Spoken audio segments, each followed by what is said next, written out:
Urang piaman membeli baju di Bali 2 pasang. Kalau ibu mencari minantu, pilihlah nanlai sumbayang. Kalau ibu mencari minantu, pilihlah nanlai sumbayang. Lai terangga. Cukup apa kau sumbayang ugang di minantu kini mencari minantu tu nak ada batanyuan lera. Kalau sumbayang kau tu indah, nak ada batanyuan lera. Nan batanyuan kini kau karajo PNS kau tu indah batanyuan tu. Kalau nyumajalah jadi guru, ala kalwa SK kau tu honor. Bata itu batanyuan kini. Kalau nyumarantau, ala tagak surang alun.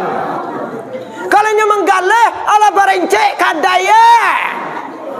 Tu nambah tanyuan kini. Pikok lagi sumbayang indah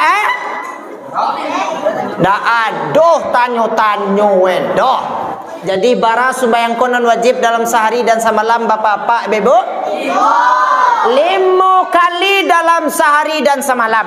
Kadang-kadang dek karajo dunia sumbayang tinggal. Dek urusan dunia Allah tinggal.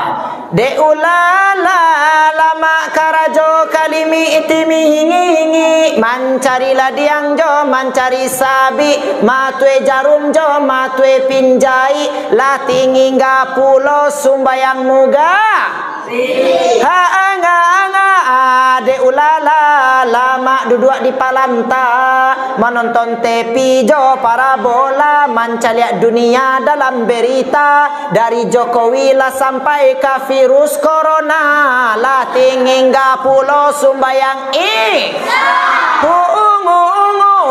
de ulala lama lalu bakaruah dagi megau lah pindah ke dalam tabuah agi pagi salimui di tambuah ayam baku kuak jawi malanguah kiro agi lah jam 10 lah tinggi ga pulau sumbayang de ulala lama bakarajo di dapur mambuek sup jo mambuek bubue mambuek paragede jo mambuek cindue lah tinggi ga pulo sumbayang lu ha-anga-anga de ulala lama bolah raga balagi-lagi jo bakaja-kaja main tenis jo main bola lah tinggi ga pulo sumbayang kau seluruhnya dek dunia kau papa ibu dek karajo dunia sumbayang tinggal dek urusan dunia Allah tinggal. Wahai segala orang yang beriman, janganlah kamu lalai daripada mengi Allah dek karena morui harato bondo dek karena morui anak cucu. Orang yang memperbuat demikian ikutlah orang nanpal yang merugi. Kita seluruhnya bapak-bapak ibu nandak memilih untung atau nandak memilih rugi?